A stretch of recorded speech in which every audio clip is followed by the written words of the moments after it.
I've been muted this whole time. Uh, how can you hear me now?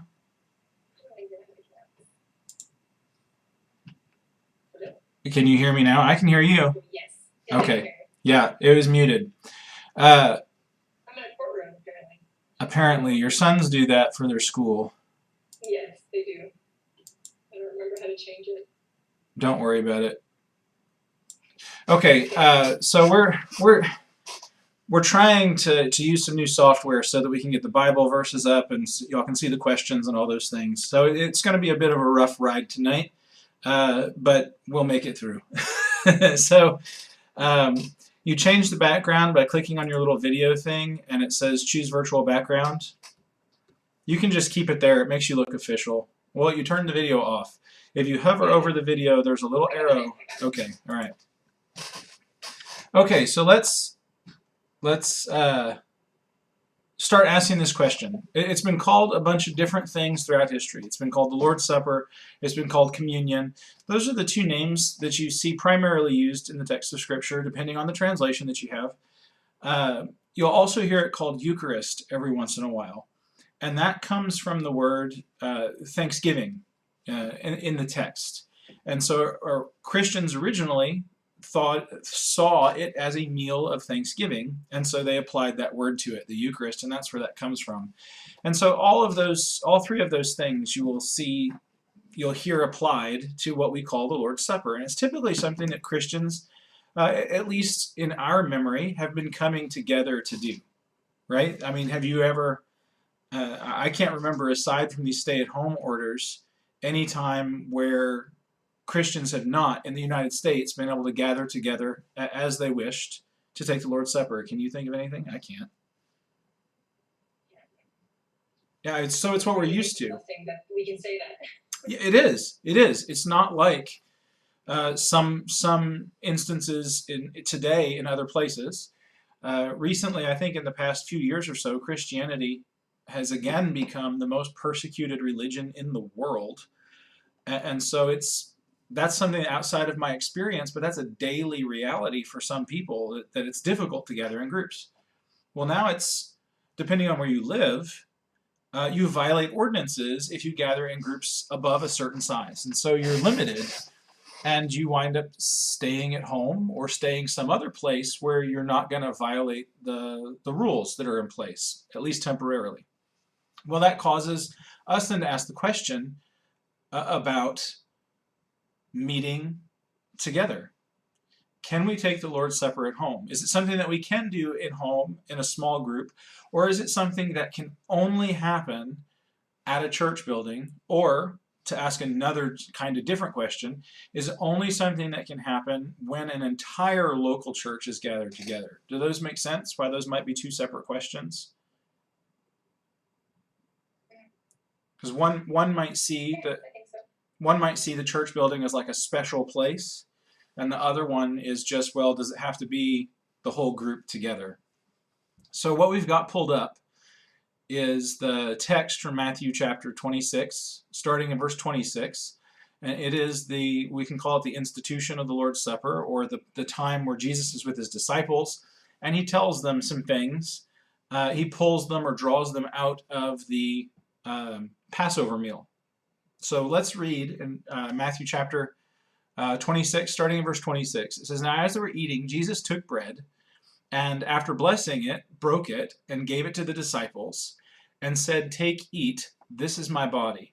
And he took a cup, and when he had given thanks, he gave it to them, saying, 'Drink of it, all of you, for this is my blood of the covenant, which is poured out for many for the forgiveness of sins. I tell you, I will not drink again of this fruit of the vine until that day when I drink it new with you in my Father's kingdom.'" So this is, again, what we can call the institution of the Lord's Supper. This is the first time that Jesus does something like this. Up until this point, the elements of the Passover have simply been that. They've been the elements of the Passover, a feast which God commanded, all the way back in Exodus 12. Maybe that may be a connection that a lot of people don't make, that the Lord's Supper is coming out of the Passover meal, when we see that, Jesus would say over in Matthew chapter 5, if you remember, people were accusing Jesus of undoing the law, right? He's arguing against Moses. He's arguing against everything that the Jews had been doing, at least in their minds, and things that maybe that made up Judaism. Do you remember what Jesus says about the law? What did he say he was going to do over in Matthew chapter 5? Fulfill it, yeah. So let's take a look at that. He says, "Do not think that I have come to abolish the law or the prophets. I've not come to abolish them, but to fulfill them." So this institution of the Lord's Supper in what we're seeing in Matthew chapter 26, coming out of the Passover meal, so the Lord's Supper seems to be the fulfillment of this Passover meal, or at least the Passover meal has been pointing us to this idea all along.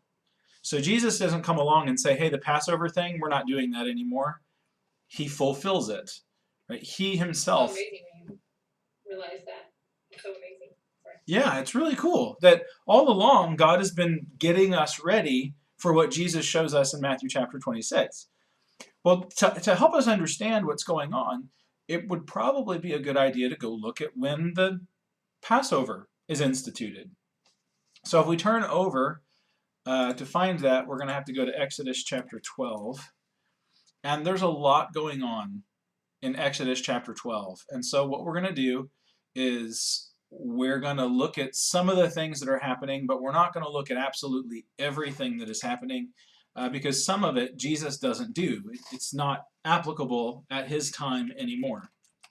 So if you go over to Exodus chapter 12 and verse 1, it says, "The Lord said to Moses and to Aaron in the land of Egypt, this month shall be for you the beginning of months. It shall be the first of the year for you. Tell all the congregation of Israel that on the 10th day of this month, every man shall take a lamb according to their father's houses, a lamb for a household. And if the house is too small for a lamb, then he and his nearest neighbor shall take according to the number of people. According to what each can eat, you shall make your count for the lamb." So here is the meal that they're having, the institution, the original institution of the Passover meal. And what's interesting is when you look at the institution of the Passover, who did it, right? The whole nation of Israel was taking the Passover, but at what level was the Passover implemented? Does that make sense? Mm-hmm. So it says for a household. Yeah, a household. A lamb for a household. Yeah. Right. And you see this over in the account in Matthew chapter 26. Jesus and his disciples, just 12 of the disciples, they go somewhere and those 13 people eat a Passover meal together. Jesus has many disciples at this point, but he doesn't invite all of the disciples to go eat the Passover with him. There's just a small number. And so when we look at the Exodus 12, when we look at the institution of the Passover itself, it isn't, it is something that the whole nation is doing together, but it's something that the whole nation is doing in their homes. It's according to a household. And so it's not something that you have to get all the people in a town together to do. It's something that you do with your family, and somebody else is going to do with their family, and somebody else does with their family, and all of that is in the context of the whole family of Israel doing it at the same time. Right? So they all do it on the same day, they do it at the same time, and they do the same thing. And in that sense, because there's all those similarities, we could say that all of Israel is doing it together. Right? Even though they're in separate places, all of Israel is fulfilling or taking the Passover together at the level that God implemented it. Well, that's interesting because that's exactly what we see Jesus doing in Matthew 26. He doesn't take all of the disciples. He takes a small number of the disciples, about as many could eat a lamb and have the meal and do what it is that Jesus does with his disciples there. And then when you go over to Acts chapter 2, which is the next time that you see the Passover or the Lord's Supper discussed, is really probably Acts chapter 2. And so in Acts chapter 2, it says, "They devoted themselves to the apostles' teaching, to fellowship, to the breaking of bread, and prayers." Now that phrase, breaking of bread, what does that make you think of when you hear that? When you say, come over to my house and we'll break bread together, what do you mean? Think of eating, Yeah, that's all it means. just eating in general. That's all it means. And so if it means something extra, like if it was going to refer to a very particular kind of meal, the context kind of has to tell you that. Otherwise, it just means to eat. And so it says they devoted themselves to the apostles' teaching, to fellowship, and to eating and the prayers. Well, I mean, I don't know if potlucks were a thing in the first century, but it seems like we're going to be talking about special food here because it's the apostles' teaching, right? It's not just random teaching. It's a fellowship. It's a special kind of connection that these people have with one another. And the prayers, they're being devoted to something, a special time that's being set aside. So it seems like all of these things that are mentioned, the apostles' teaching, their fellowship with one another, their prayers, all of these things have a religious connotation. And so it would be really weird to have religious thing, yeah, just food, religious thing. So it seems like in Acts chapter 2 and verse 42, the thing being talked about there would be some kind of special religious meal or religious type of eating. Does that make sense? Okay, so it seems like that's what's going on there. I can't tell you like with absolute certainty because Luke doesn't say to the breaking of bread, and by breaking of bread, I mean precisely this. But I think when you look at here, the context of how it's being used, you look at the way that that same phrase will be used in other places, you look at what happens in other places of the biblical text, where the church does come together, groups of people come together to take the Lord's Supper or communion or however we describe that event. And just in history, historically, people have understood this passage. The earliest Christians have understood this passage, not to talk about just eating together, just like a regular meal, but they saw this as a special meal where the people of God, the family of God, was coming together to do something special with each other. Well, isn't that kind of what Paul would be talking about in 1 Corinthians when he says, don't you have houses to eat in? Like if you're just going to have a regular meal, it's just like your little party, just kind of a casual thing. You can do that at home. But here, when we come together, we're doing this for a purpose, a spiritual purpose, and we don't want to leave anybody out. Like, let's do it together. If we're going to do it together, let's do it together. This Right. is a spiritual thing. We're not just having a casual meal. Isn't that kind of what he's alluding to? I think it is. Yeah, when you look over, we'll just flip over there real quick and then we'll come back to Acts 2. When you look over in, here we go. 1 Corinthians 11, verse 17. So he's just given some instructions, and now he says that in this, what I'm telling you about now, you're not doing a good thing. When you come together, it is not for the better, but for the worse. So whatever he's about to describe, it's not good for them. He says, in the first place, when you come together as a church, I hear there are divisions among you. Well, we see at the beginning of 1 Corinthians chapter 1, he talks about various divisions. Some say I'm of Peter, some say I'm of Paul, others say I'm of Jesus. And now he says, when you come together as a church, there are divisions among you. A lot of people, it's kind of confusing the way that he describes things. What does it mean for them to assemble as an assembly? What does that mean? I don't know, but I mean, that's kind of what the text says.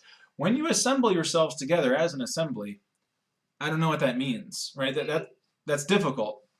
And so some people have suggested that when you look at the way the church kind of operated, and you can see that both in 1 Corinthians chapter 1 and places like Romans chapter 16, later here in 1 Corinthians, where it talks about like people meeting together, like in Romans 16, it'll say the church that meets in Ananias and Sapphira's, not Ananias and Sapphira. I'm drawing a blank. Who are the tent makers? Now that you said that, I know. I can't believe I can't remember their names. Anyway, there's some people. So in 1 Corinthians chapter 1, there's Chloe's people. And it seems like it's a church that meets in Chloe's house. What? Prisca and Aquila, or Aquila and Priscilla. It uses both. Their house, right? There's a church that meets in their house. And so and that's amid or among the discussion of the church at Corinth, the church at Rome. And so what does it mean, right? It's confusing because apparently in the first century, Paul didn't feel the need to delineate precisely what he means because the disciples who were doing this knew. But now when we come back 2,000 years later almost, and we read it, we have to realize that we're kind of bringing 2,000 years of cultural baggage with us when we read this text. And many people, when they read 1 Corinthians chapter 11, verse 18, and it says, when you come together as a church, they have a lot of different ideas about what that phrase means based upon their religious culture. And so if you were Catholic, per se, then you would see this as meaning that when we go to a particular place, right, we are going to the church, and it is at this particular place, it is a sacred and holy place where somebody, an ordained official of the church, will transform will make this common bread and this common drink into something holy. There are many religious groups that have that kind of understanding, right? The Catholic Church would be one, the Roman Catholic Church, the Greek Orthodox Church, the Coptic Church, the Ethiopian Church, the Russian Orthodox Church, right? So there's all these different religious traditions that would hear these words that way. There's other ways to hear it. And so our struggle is to hear this the way that the Christians in the first century would have heard it. Is Paul saying that everybody in the Corinthian region came together in one place? Or was it those house churches, those smaller groups, right? Whatever phrase you want to use to describe it, they didn't necessarily have to meet in somebody's house. Somebody's house might mean their family, it might mean their place. When these smaller groups were coming together, instead of all the Christians in Corinth when they were coming together. Well, now to kind of answer that, if we go again back to Exodus 12, the Passover originally takes place in families, in houses, in households. Then when you go to Acts chapter 2 to look at what's going on there, we can look down in verse 46. So we see that they've devoted themselves to the apostles' teaching, to fellowship, the breaking of bread, the prayers. And then you look in verse 46 and it says, and day by day, attending the temple together and breaking bread in their homes, they received their food with glad and generous hearts, praising God and having favor with all the people. And the Lord added to their number day by day those who were being saved. And so what you see is if in verse 46 you have an elucidation or maybe a explanation of what is going on in verse 42, you see the early church meeting house to house. Right? So they're coming together and they're meeting in people's homes. Why might they do that? Why might the saints in Jerusalem not be gathering together in one giant group to take the Lord's Supper? Do you have any thoughts about that? Maybe it's not practical. Why wouldn't it be practical? I think you're right. I think right on the nose. But why wouldn't it be practical? I didn't experience, attending the temple, but I'm thinking that with, trying to be, have everyone have a meal there would be a difficult task. Look in verse 41. Do you have your Bible open? Yeah. Yeah, look in verse 41. I couldn't see it, so I was... Oh, so those are super good questions. Oh, okay. 3,000? 3,000 people, right? And that's the first day. And so you're going to see the church there. The church is continuing to grow. I don't know how you would do, right? I mean, without a building to meet in, like that's specially designed to accommodate 3,000 people. I don't know how you would do, right, like a Lord's Supper type scenario with 3,000 people, right, in a way that could happen at the temple or someplace, within the city.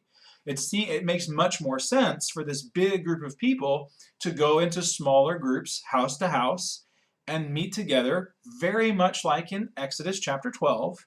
So a Hebrew person, seeing that the Lord's Supper comes out of the Passover meal, they would think, oh, well, we eat the Passover at home, right? All of Israel eats the Passover together, but we eat the Passover at home. And so when it comes time to eat the Lord's Supper, I don't think a Hebrew person would say, "Oh, we have to all be together in one place or we're not taking the Lord's Supper." A Hebrew person would probably say, "Oh, well, I mean, we ate the Passover at home, so we'll just eat the Lord's Supper at home." And that seems to be what's taking place. Now, it very well could be that over in the passage you mentioned in 1 Corinthians chapter 11, it could be that there people are coming together as a bigger group. So what does that tell us? If that's what's going on, right? Again, there's that nebulous phrase. What does it mean precisely to assemble together as an assembly? This is one of those places where I wish that I could call Paul and say, hey, can you clarify that? But that's what you get. It could mean that there was a larger group of people coming together. Maybe they did. Maybe all the Christians in Corinth, maybe there weren't as many, and so maybe all the Christians in Corinth did come together. These are Gentile Christians. There's many more Gentile Christians here than there was in that Jerusalem church. There were none there. And so maybe now the Gentiles figure, well, I mean, we can come together, so we just will. We'll all come together in one big group, and we'll do this together. And Paul says, now when you come together in one big group, you still can't split yourself up. Right? If you're going to stay separated, then eat at home. But if you're going to come together to do this, then you need to all be together and you need to all be doing it together. And so it would seem like... Just as you would do. Go ahead. As you would do if you were a small group, I guess is what I'm thinking. Yeah. Carry that to the big group too. Right. So it would be weird if we invited some friends over to our house and said, y'all go wait out on the back porch while we eat supper, and then you can come in when we're done, right? That would be weird. But that's it seems, that's kind of what was happening here, is they were meeting together and people weren't waiting, or they didn't like other people, and so they excluded them, and Paul is saying, hey, you can't do that. Because if that's how you're doing this, then when you come together, you're really not together. And so it looks like in the text of Scripture, we have both. It looks like we have people meeting in their homes, and it looks like perhaps we have a larger group, what we might think of today more like a local church, like the people in a bigger area coming together to take the Lord's Supper together. So if both of those things are happening, what does it tell us? If in the text of Scripture we see both events happening, what does it tell us about the two options? Can you take the Lord's Supper at home, or do you have to take it in a full assembly? What is the answer? Looks like they're both acceptable, right? Yeah, it looks like they would both be acceptable. Now, my preference is what I think we see in 1 Corinthians 11, where you have a bigger group of people coming together. I mean, if you can do it with a bigger group of people, that seems the best thing to me, right? That would be my opinion. But I can't say that under certain circumstances, like in Acts chapter 2, it seems like it's just the logistics that causes them, or maybe it's just the way that they heard it and understood it. Well, we took the Passover at home, so we're going to take the Lord's Supper at home too. It could be that there's just too many people to do it all in one place. I don't know. But it seems like that both would be okay. There is no place in the New Testament where we are ever told that you have to have this many people in order to take the Lord's Supper, or where we are specifically told the Lord's Supper can only take place when you have decided to come together as a large group. Now, the problem with that, with either being okay, the problem with that is that we have to figure out as a local body of believers what we're going to do. Right? And one of the things that you see in the New Testament is that the Lord has put shepherds in place to kind of help guide a local church in making those types of decisions. Would it be better for us to take the Lord's Supper in smaller groups, like we see perhaps in Acts chapter 2? Would it be better for us to take the Lord's Supper all together, like you see perhaps in 1 Corinthians 11? What should we do? What is the wisest thing for our local church to do? Well, if everything is normal and we don't have to worry about local laws or local ordinances, or if we don't have to worry about a sickness, spreading into the whole group, it seems like the best thing to do in our culture and our circumstances, what used to be normal, our circumstances would be to come together. And we have a church building, and it's got plenty of space for people. It is laid out in a way so that you can take the supper, the Lord's Supper, together with a larger group of people. I mean, it's very accommodative to that. And so the wise thing seems to be in those circumstances, well, let's do it together. Well, now you have to shelter in place, and groups are limited to a certain size. It's going to change in the near future. I don't know what it is right now. But for a while it was 10, right? We were almost illegal, just our family, right? For a while it's 10. And so if that's limited, then the shepherds in Brentwood at least looked at the local ordinances and said, hey, there's something that is inhibiting us from meeting all together as one big group. So we're going to take the Acts 2 approach for a while. We're going to meet house to house. So get together with your family, maybe if there are some other people close by, and you can follow the ordinances for social distancing and all the things that were put in place. Maybe in a small group, as is appropriate, do it like that for a while. And the shepherds are still exercising oversight. They're still checking up on everybody. They're making sure that everyone is doing well. They're not just saying, go do whatever you want. They're still shepherding the people, but the way that has happened has changed a little bit. And so what I think you see in the biblical text is flexibility. Right? There might be times where you could get together as a big group. There might be times where you couldn't, or it wasn't the wisest thing to do for whatever reason. And well, right now, I don't think it's a wise thing to break the law just so that we can all get together as a group when the text of Scripture doesn't mandate that is the only way that can be done. And so I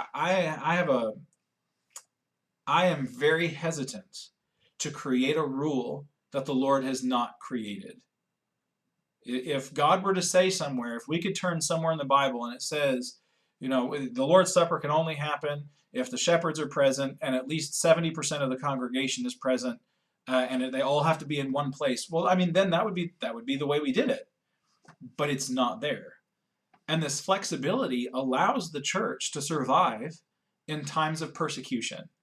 It allows the church to adapt to different circumstances. When there are 3,000 people, 5,000 people at one point meeting in a pretty small area, it was just better for them to spread out, to do it house to house. And that's probably how they expected it should happen anyway, based off of the Passover meal. When you get to a place like Corinth, which is very wealthy, and you have people with much larger homes,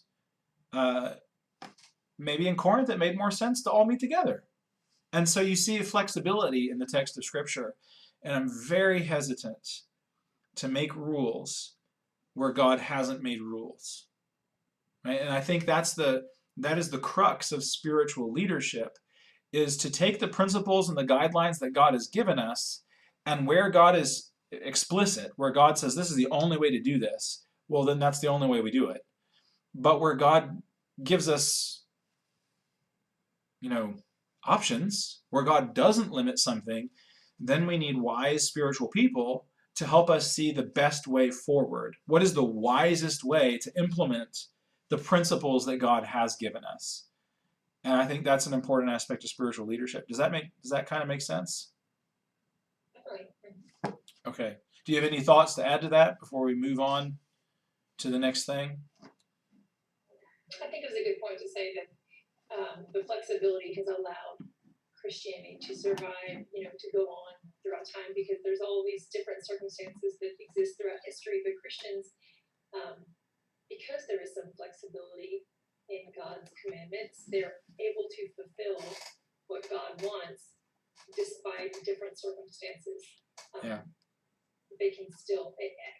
It's neat to see that maybe God isn't always as rigid, as we think. He definitely has a standard, but at the same time, there is accommodation for different circumstances because God knows that there are going to be times of persecution, there's going to be times of hardship, struggle, and famine, and you may live remotely or whatever. And he in his wisdom allows Christianity to survive and flourish in all types of circumstances. Yeah. So that very idea, we're going to look at that very idea. It's here in our text in 1 Corinthians. Okay, so I missed it by a verse. Let's try here. To the Jews, I became as a Jew. So this is 1 Corinthians chapter 9 and verse 20.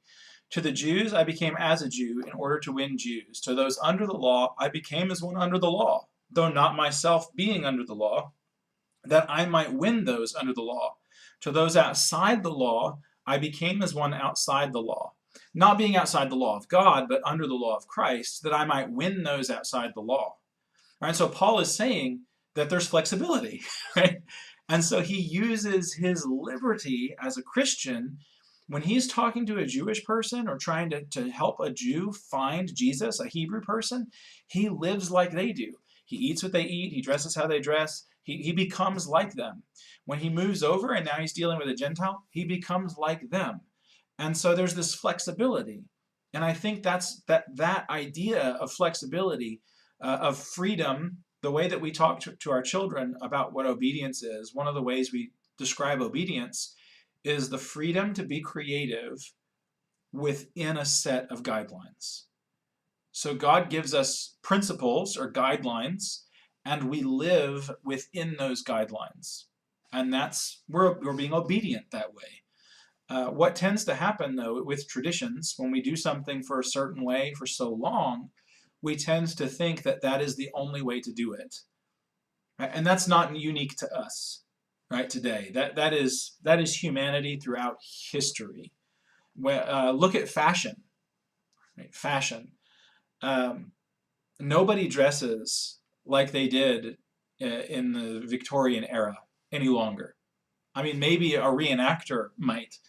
But if you were to go to the grocery store and you saw somebody walking in a dress, a Victorian, high fashion Victorian dress, they would be out of place. What was that? You would admire it? They would be weird, right? They would be out of place. But we would think then, if we were from that era, we would think that dressing differently, well, this is the only way to dress. And we look at the way that we dress today, and we would think that, well, this is the only way to dress. And that's going to change throughout time. And the principles that are in place guide the way that the Lord's people behave within a set of principles, within a set of guidelines. The woman wearing the giant Victorian dress, the man in the three-piece suit and the bowler hat are living within the framework that God has given us, just like today, the guy walking down the aisle in the grocery store with shorts and a t-shirt is living within the framework of the guidelines that God has given us. But in the Victorian era, people would have thought he was in his underwear. And so it's, does that make sense? The manifestation of God's principles changes. The way we enact God's principles changes, but we still have those boundaries. And the fact that people wear t-shirts in public now doesn't mean that we think there's no rules for the way that we ought to exhibit ourselves in public. But it does mean that the way that we use those principles has been modified. It's changing. And so that's the hard thing, is that we've gotten used to meeting in a church building and everybody coming together in one place and everybody taking the Lord's Supper together. And so when that changes, we see the change in our tradition and we think it is a change in God's principles. And that's not always the case. Does that make sense? Okay. We also have to realize it's not a change in our faithfulness either. Yes, that's a good point. We're still being faithful by as we talked about before, by obeying the government and doing what we're asked to be doing at this time, and still devoting our time to God and to connecting with God's people, and participating in all the kinds of activities we would normally do. So we're not being, we're still doing those things to the best of our ability. We're still being faithful and remaining constant. I'm glad that you made that distinction. That is an incredibly important distinction to make, right? We aren't just sitting at home saying, well, I mean, if I stay home, I can just watch television and take the Lord's Supper, right? That's not what is going on. At least that hopefully isn't what's going on. Right. And so that is another important thing, is that this is an act of faith, however it is done. I haven't seen any questions about it, but if you've got questions about the stuff we're talking about, feel free to send them in. Or if you have comments or insights or other passages that you want to bring up, feel free to always to send those in, because that's the goal, is to have a discussion, and you all very much are included and part of that discussion. We're going to move now to the next question. This has come up several times, and so it's probably something that we should look at, that we should consider. I've been asked by several people if I feel like these are signs of the end times. So with the coronavirus and a lot of the different things that we're seeing happening, are these signs of the end times? What is your initial reaction to that question? I don't think that we ever know when the end is coming, so I guess I don't think about that idea a whole lot. I just try to think that it could come any day. Jesus can come back whenever the Father says. So I just try to think, we just need to be ready every day. I don't really think about that question a lot personally. Yeah. But I think that we need to every day think that this could be the last day. I need to be telling people about Jesus. I need to be showing God's love to everyone. I need to be faithful to God in my heart. I need to be prayerful. We want the end to come. We pray for that to come, for Jesus to come. That's my personal thoughts. Yeah, it's not something to be avoided, right? The word that is often used, like if you're reading a religious book, a word that might be used would be the parousia, and that if you ever hear that, it means like the second coming of Jesus. And so you'll hear people talk about the parousia, or they'll talk about the second coming. That's what we're discussing. That's what people mean, I think, when they say, are these the end times? Is they're asking about that. Is it the second coming? Is it the parousia? And that is an expectation that shows up in the biblical text. The writers in the New Testament, the Christians in the first century, expected there to be a return. At least one. And we say at least one because things are weird when you start talking about prophecies.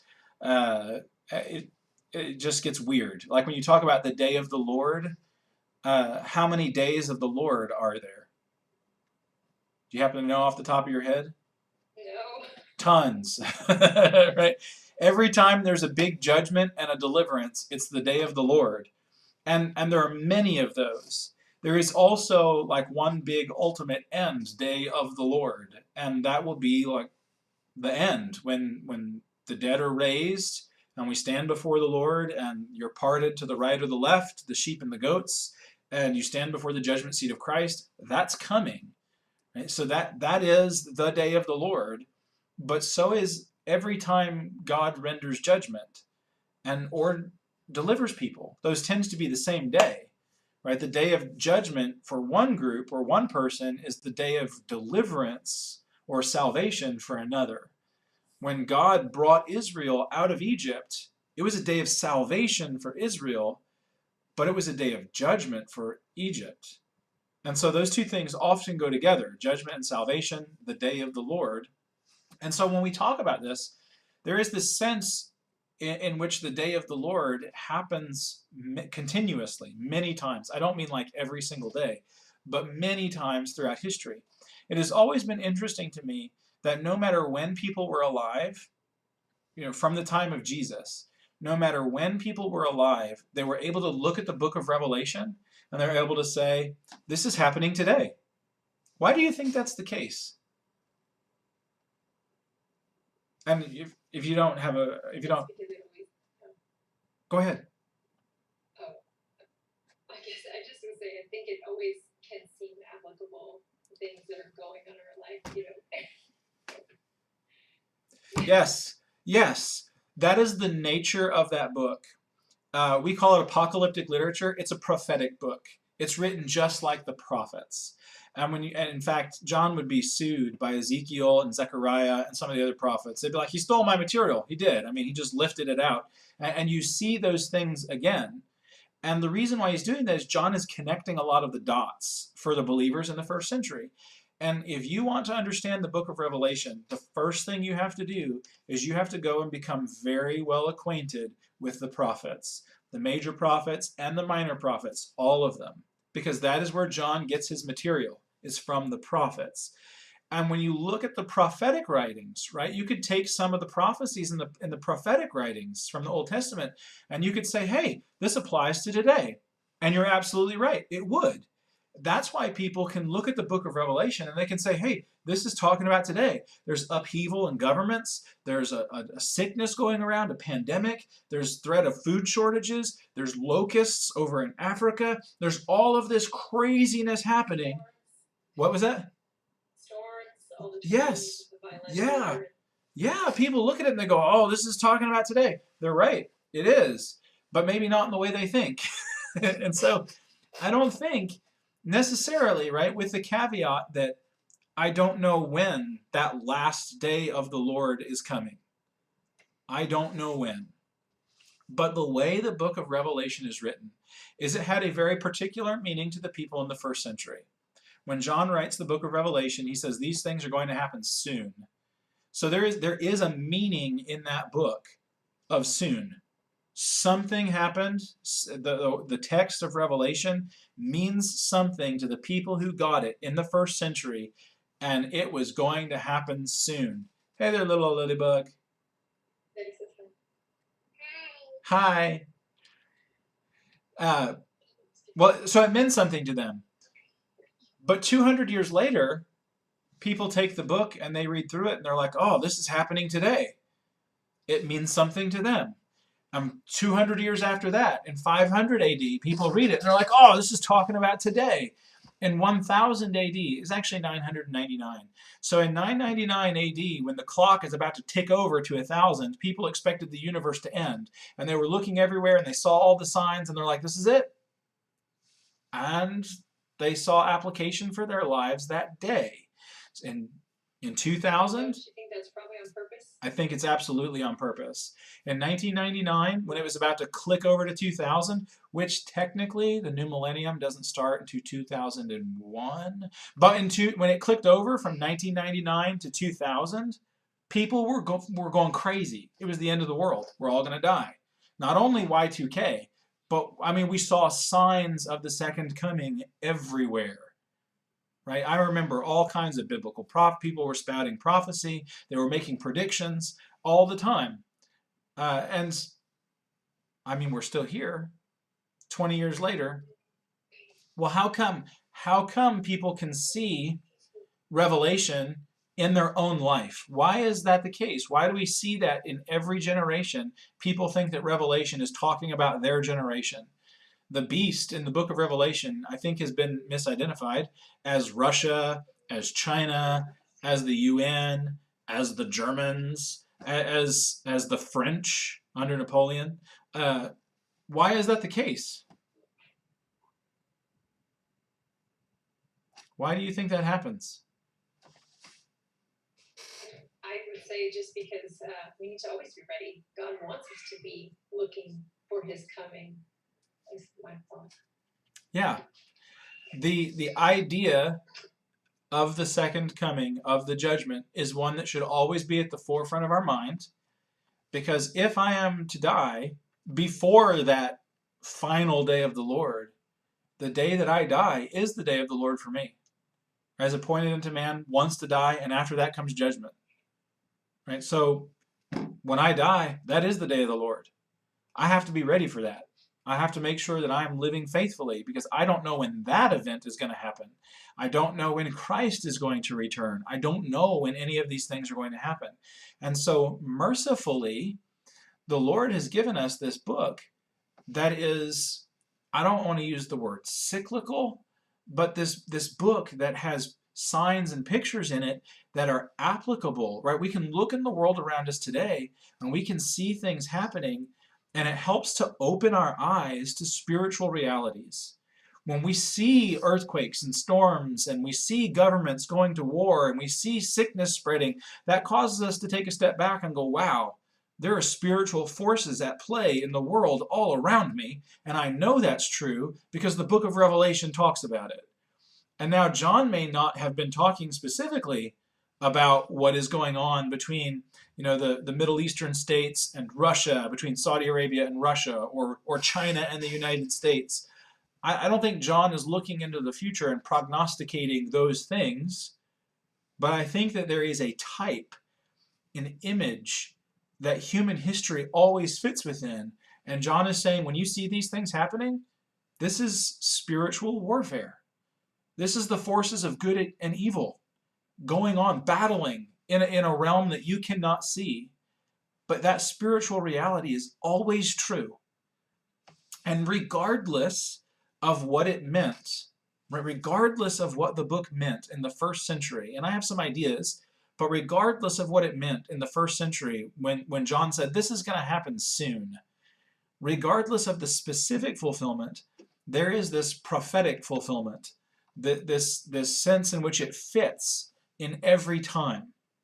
Just like when you go to other places and you look at prophecies in the Bible, there are very specific fulfillments. When God told Abraham, you're going to have a child, and that child is going to form a nation, and that nation is going to go and get a land. Who was the specific child? Isaac. Yeah. Who is the specific nation? The Jews. Yeah, the Hebrew people. What is the specific land? The land of Canaan, the promised land. Yeah, the Levant, Canaan, whatever you want to call that region over there on the map. That was it. When those things were fulfilled, the specific fulfillment had been brought to pass, right? That was what was being talked about. But then that promise is repeated, right? It comes up again and again and again throughout the text of Scripture, and it finds its ultimate fulfillment in Jesus. Jesus is ultimately the child. The nation is ultimately the faithful people that have been gathered together to Christ. Ultimately, that nation, or that land, is our abode with the Lord, our dwelling place with the Lord. And so you see all these different ways in which that prophecy fits throughout time. There is a specific physical fulfillment, there is an ultimate fulfillment, and there is a bunch of little fulfillments all throughout. That's exactly what you see, I think, with other prophecies, with other prophets, and even with the book of Revelation. And so my ultimate answer would be, when you come to like Matthew chapter 24, when you look at Matthew chapter 24, I think the immediate context of Matthew 24 and the immediate context of Revelation, I think they're talking about the same things. And so Jesus comes out in Matthew 24 and he sees that somebody says, look at the temple, isn't it amazing? And Jesus says, do you see all these? Truly I say to you, there will not be left here one stone upon another that will not be thrown down. So Jesus is talking about the destruction of the temple, which happens in 70 AD. And then he goes to the Mount of Olives, and his disciples come to him and they're like, hey, what did you mean? Tell us when these things will be, right? When will these things happen? And Jesus says, see, so let's pick up here in verse 4. See that no one leads you astray, for many will come in my name saying, I am the Christ, and they will lead many astray. And you will hear of wars and rumors of wars, and see to it that you are not alarmed, for this has to take place, but the end is not yet. For nation will rise against nation, kingdom against kingdom. There will be famines and earthquakes in various places, and all these are but the beginning of the birth pains. They will deliver you up to tribulation and put you to death, and you will be hated by all nations for my name's sake. Okay, so right now, pause. Who is going to be delivered up, and who is going to be put to death? Disciples. the disciples. So the immediate context of what Jesus is saying is the destruction of the temple in Jerusalem and the persecution of those disciples. Now, are the Lord's disciples persecuted today? Yes. Absolutely. I think we